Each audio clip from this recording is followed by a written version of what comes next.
But that's the thing. When you finish a book, you feel so good.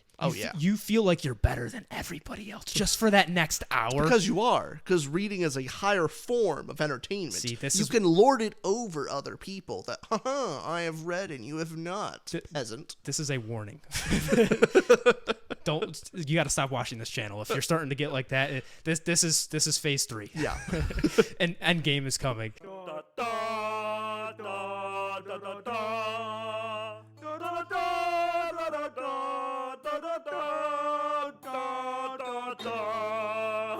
Welcome back, folks. This is To The Ramble. I'm your host, Austin. This is your other... Richard. You didn't even let me introduce you. No, what is wrong with you?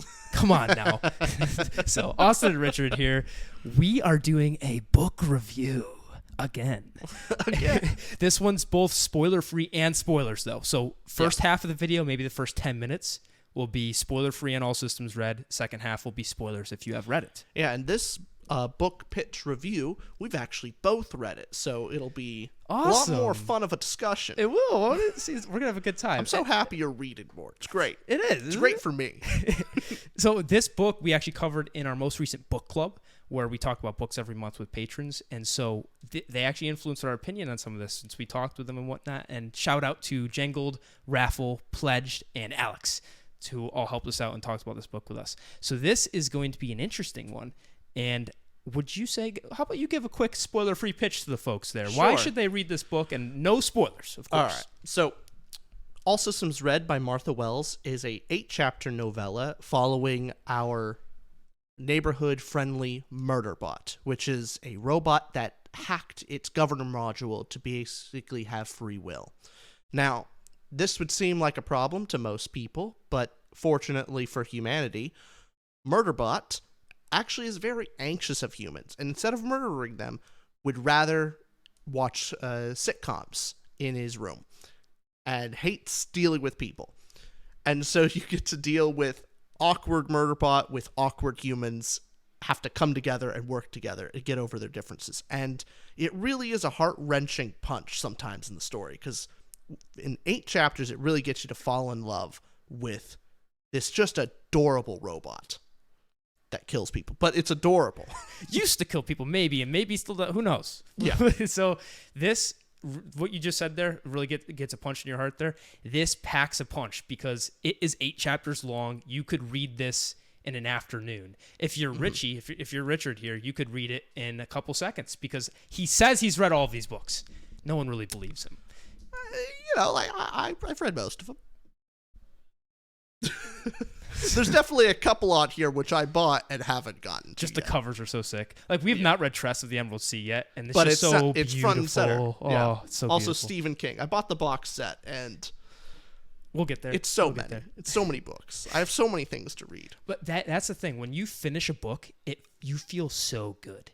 Yeah. You feel like you're better than everybody else just for that next hour. Because you are. Because reading is a higher form of entertainment. See, you can lord it over other people that, I have read and you have not, peasant. This is a warning.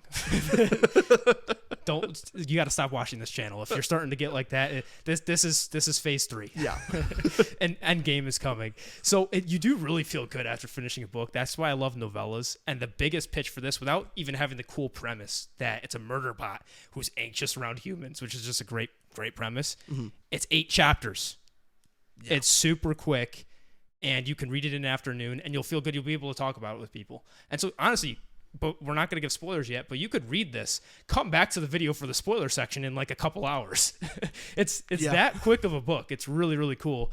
And there are 7 total books in this series, most of them being novellas. Mm-hmm. And it's called the Murderbot Diaries. So it's such a good palate cleanser book series for me. So it used to be that I had one series for that. So every time I got done with a real chunky, heavy book, I would want to read a Discworld book to kind of palate cleanse and feel a little joy in my life. And it was pretty short and sweet. Wonderful series to break in between big books. Definitely. I now have 2 series to do that with. I now have the Murderbot Diaries because it's such a short, sweet story that is emotional, and I really want to know what's next. So a great series for a palate cleanser series. And that's great because you have Discworld for your fantasy palate cleanser, and All Systems Red and the Murderbot Diaries for your sci-fi palette cleanser. Oh yeah, This is perfect. And they really do have. No, they're very different in many ways, but they're both very humorful. They got humor. They got humor. One is serious, the other is Discworld's parody. Discworld, yeah. Discworld's Discworld. It's different. But this series now, the 8th book, I believe, is coming out November 2023. So it's coming out this year. I'm definitely going to finish the rest of the series before that so I can read it when it comes out. I'm excited for it. I'm sure we'll do video on it as well. Yeah. So this whole series was written by Martha Wells, and All Systems Red, the first book in that series, won a Hugo Award for the best novella. So it's not just us saying this. I'm a fan of the Hugo.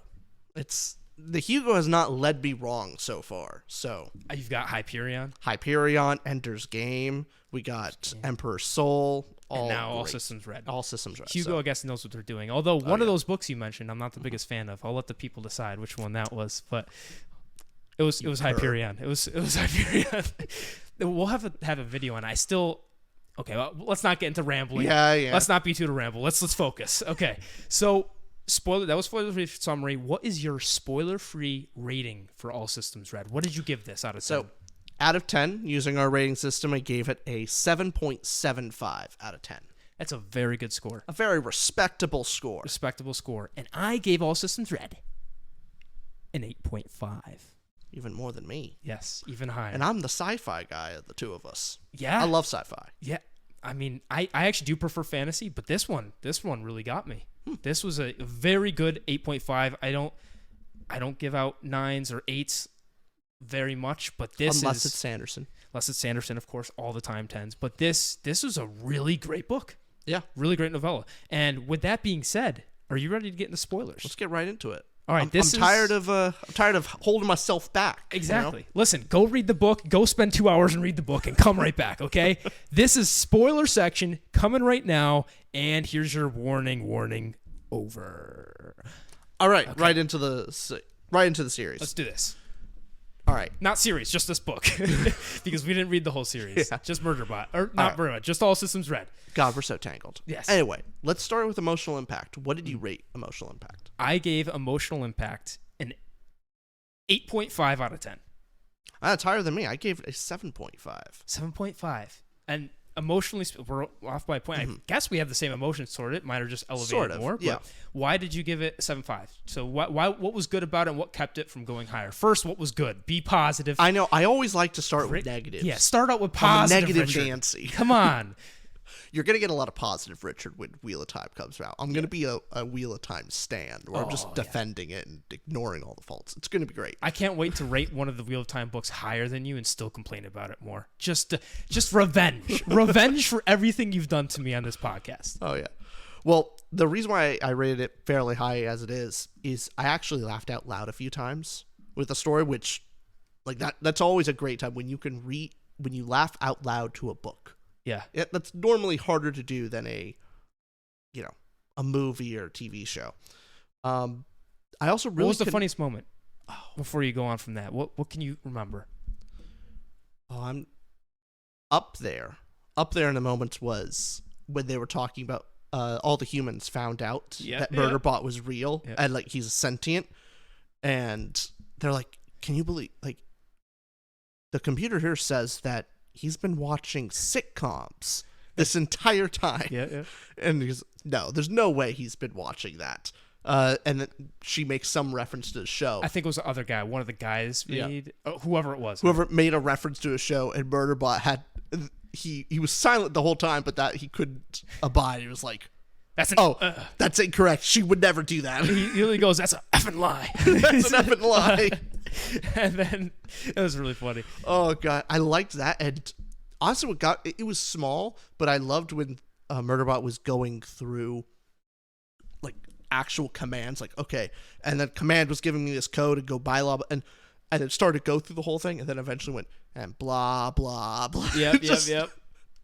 How much his apathy was funny to me. Yeah. That it's a really robot that was going through orders and rules and just was like, blah, blah, blah. I just want to watch TV. It was great. So you found it really funny. Oh, yeah. I thought it was really funny. I really also emotionally connected to Murderbot. I thought it was such an interesting look at anxiety and Yeah. how, because there are people out there that have trouble looking people in the eye and they have social anxiety, and how do they deal with it? Right. Well, they have other ways, and they try to look down. They look down at their shoes. They try not to look people in the eye. How does Murderbot get around it? He literally turns his back and uses security cameras to see people, so he doesn't have to actually face them, face to face. That's such a great makes so much sense. Makes so much sense and so sad, but also just so cute. Also, endearing. Yeah, exactly. Sad but endearing. Well, that's the thing. It gives this robot such an emotional connection that you feel its struggle. Yeah. And I loved that aspect of it. So there's stuff like that really got me, and I guess it really made me feel more hopeful of humanity. I'm glad the humans were really nice. Nice. So, yeah. I second everything you said there. That is everything I loved about it. The humor and how the visuals and how you show how anxious this Murderbot is, and the fact that this Murderbot did commit mass murder. It's revealed as part of the plot that it committed mass murder, and you could still look at it and have complete sympathy because, one, it was ordered to do so. It was a literal robot, and now has free will and is deciding not to murder people. So it's one of those cases where you can completely empathize with a mass murderer.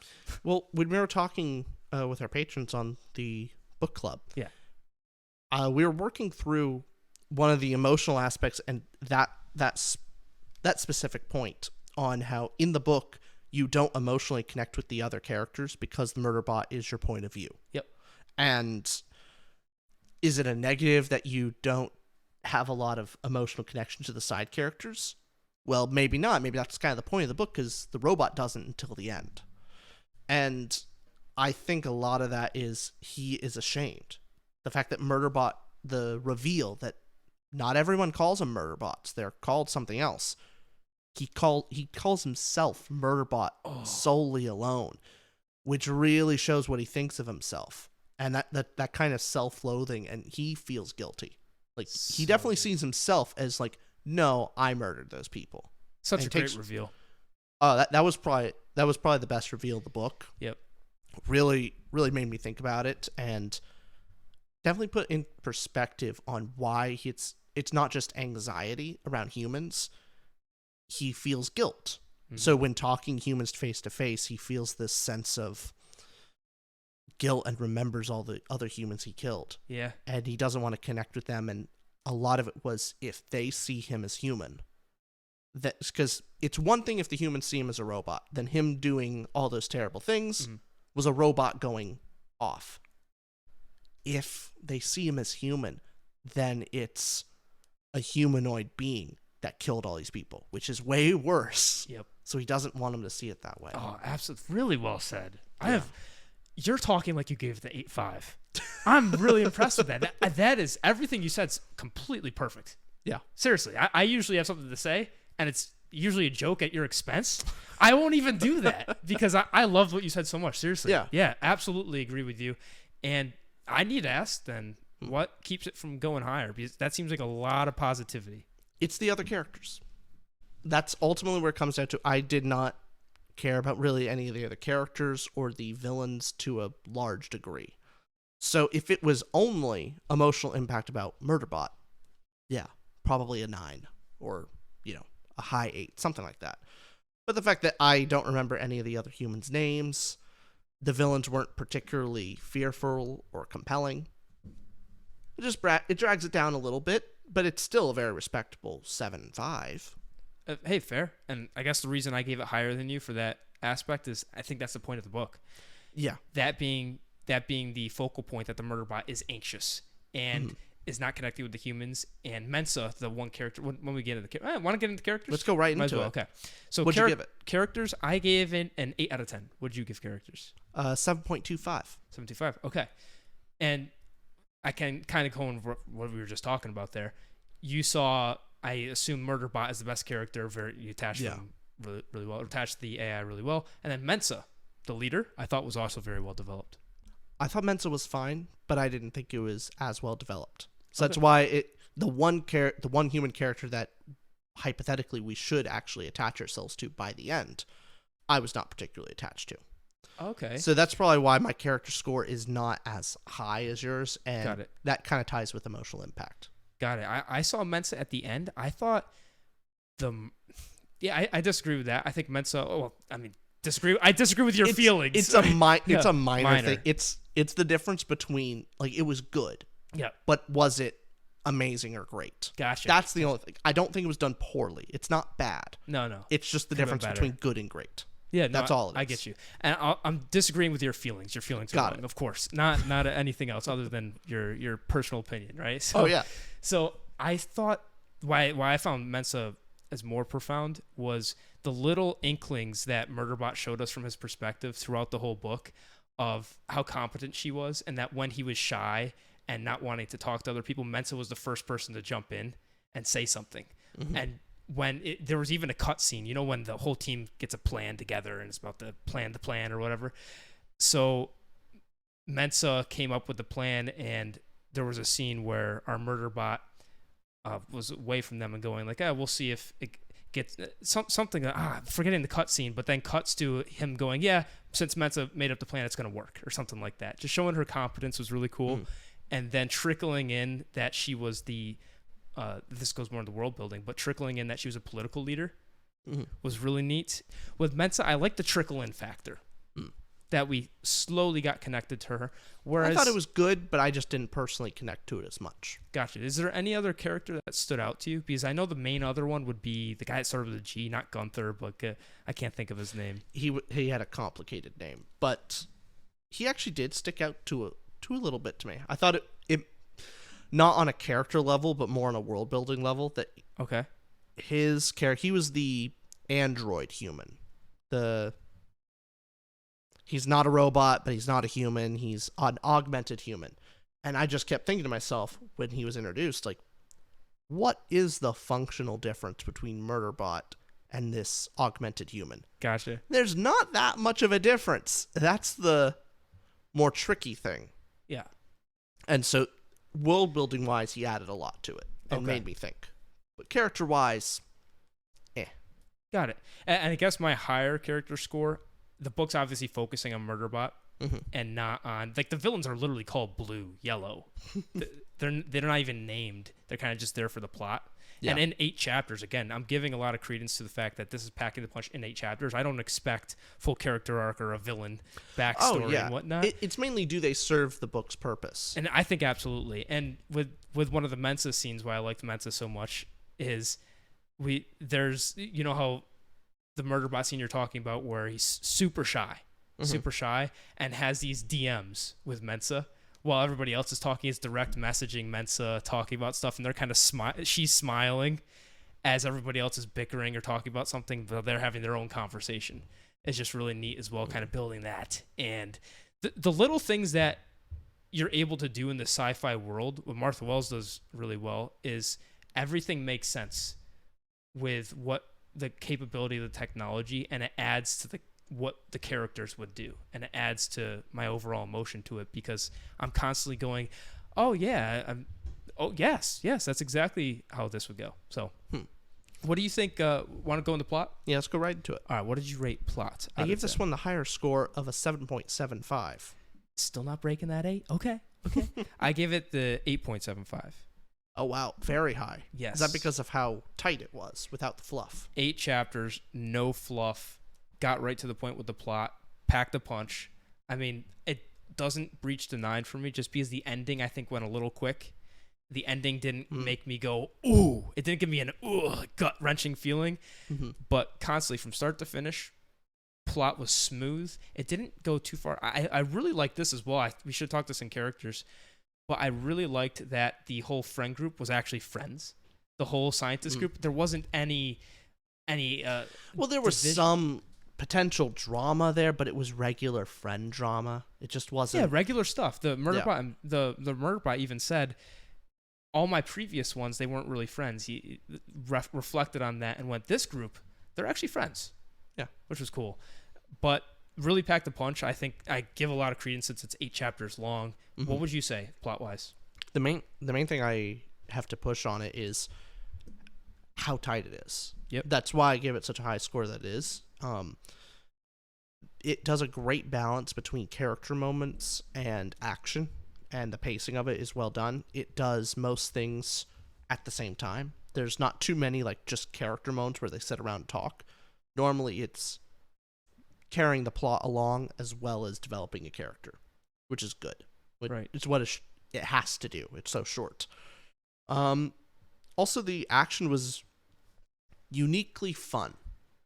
Oftentimes you get in sci-fi and fantasy, you get these kind of drawn out battle sequences because, people don't want to get hit. If there's a sword fight, they're dodging, they're blocking because getting stabbed hurts.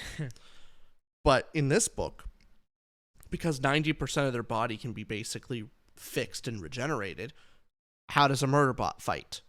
Charges head first, doesn't care if it gets shot, it just goes guns a-blazing because it's a quick battle.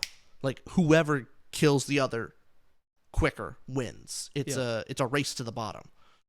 And yeah, that makes sense. Why would Murderbot try and hide and dodge and do all these things? So it was definitely unique combat for this sci-fi world and definitely added to its reduced page length, but it was still exciting.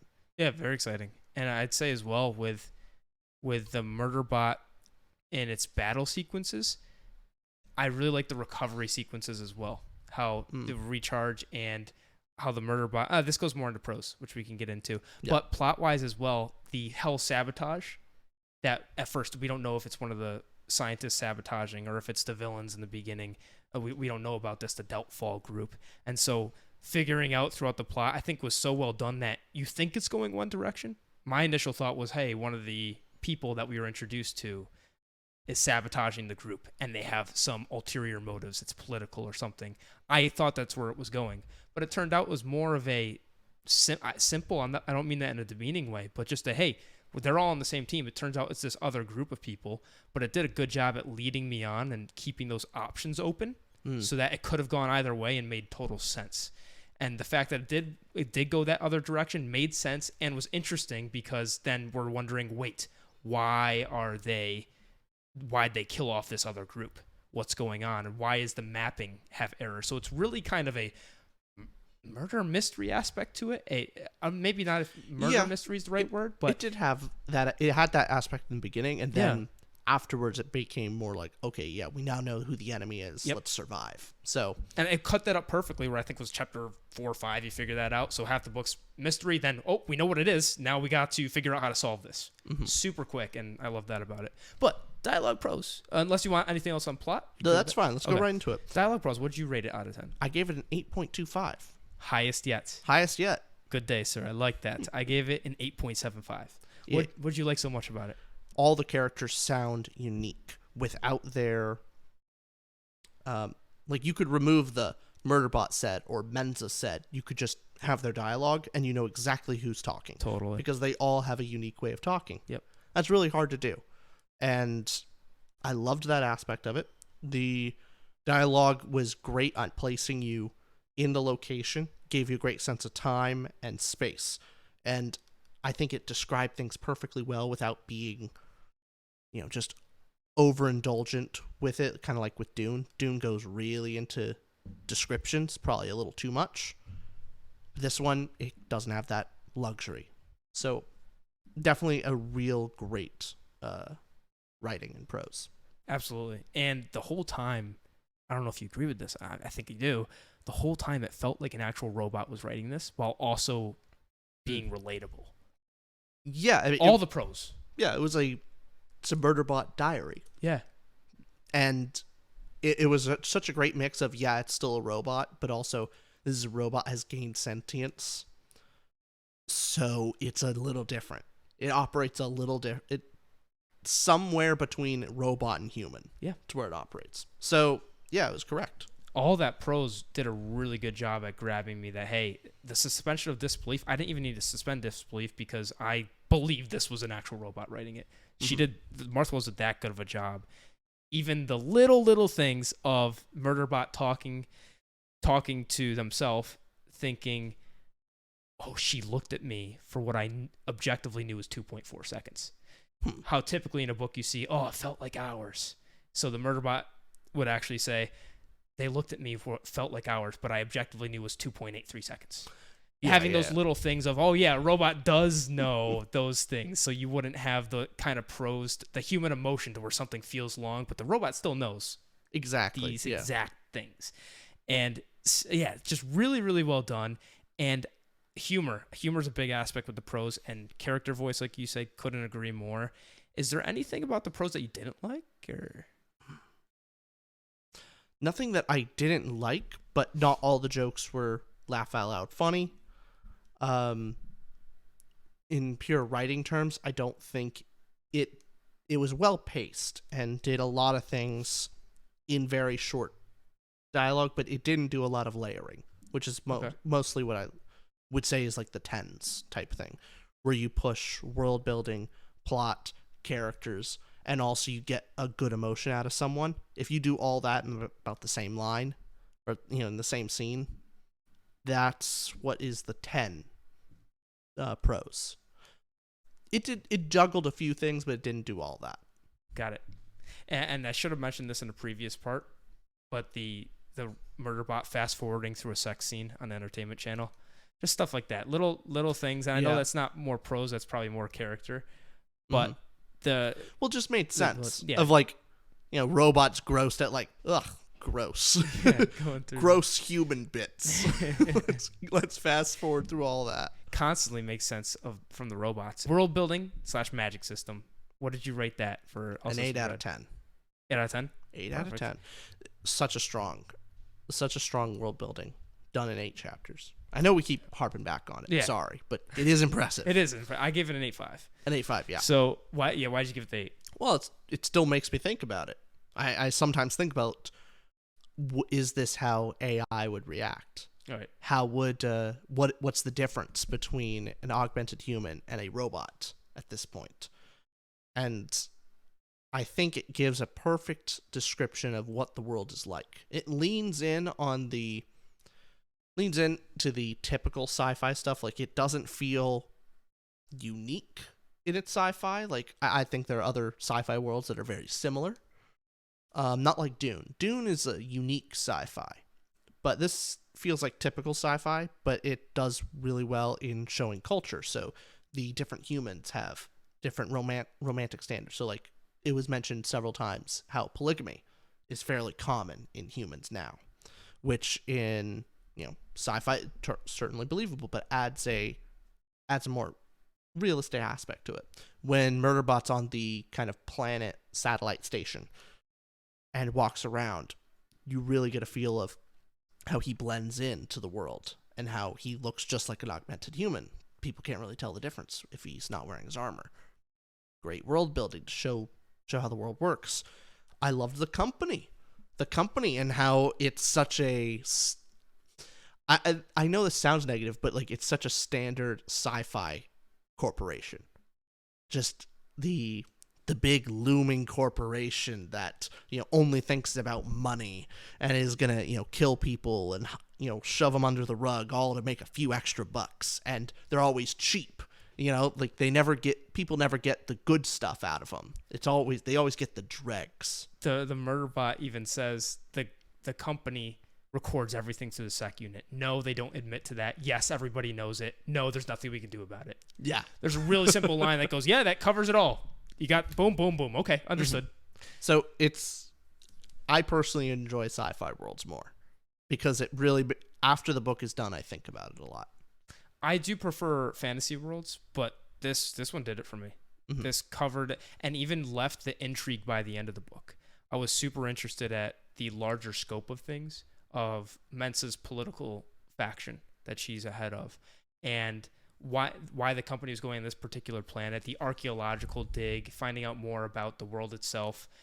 And also a big thing to say in the world building itself section is the setting. Oh, yeah. The setting, every single scene was very vivid to me. I knew exactly where I was, and you think the same. Yeah, definitely. So every setting was very vivid, and I could visualize it, and there was never a point where I was lost. It was described very well, so I felt like it was complete. And I understood this world And again, props to Martha. Both the dialogue helped with that and the world itself.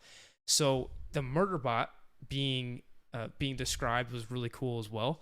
That had these completely looked like a human, and having completely human like under the shell of its outside. So that was very cool. And the difference between the AI, the Murderbot, and the augmented human, and the humans adding that element, very cool. So all in all, very, very cool. That last part you mentioned, I think, is the best part of the world building that makes you think a lot during the whole thing, where it gives, because the world building is so well established, it makes you think about the characters far more and the implications of it. Yeah. So the book starts off where you think, okay, it's just a robot. And then you pick up context clues through the world building of, okay, I think this robot is a lot closer to the human than the robot lets on. Because it's not like the robot tells you that it's really close to an augmented human. The robot never says that. It doesn't like to think that way. But you can pick up the context from the world building. Yes. Yeah. Now, all in all, that makes for a damn good book. It is. An 8.5 in my mind. I think you were worried about time on, it's such a short book. How could we ever talk about that for so long? Yeah. It is a quick book, but there's a lot to talk about. Yeah. With how much there is there. So, but hey, if you guys really liked listening to us talk about this book, I hope you guys read it, especially, you didn't listen to all the spoilers and then go read it. So I'm assuming you've read it. But if you're interested in more of our content, please click subscribe down below. If you're interested in chatting with us and joining our book club, you can also hit the link down below to go to our Patreon. And I guess we'll see you guys next week. See you next week. And next week will be our year anniversary. Ooh. So tune in for that. That'll be episode 52. So we'll see you all next week. Bye-bye, y'all. Bye-bye. Enjoy.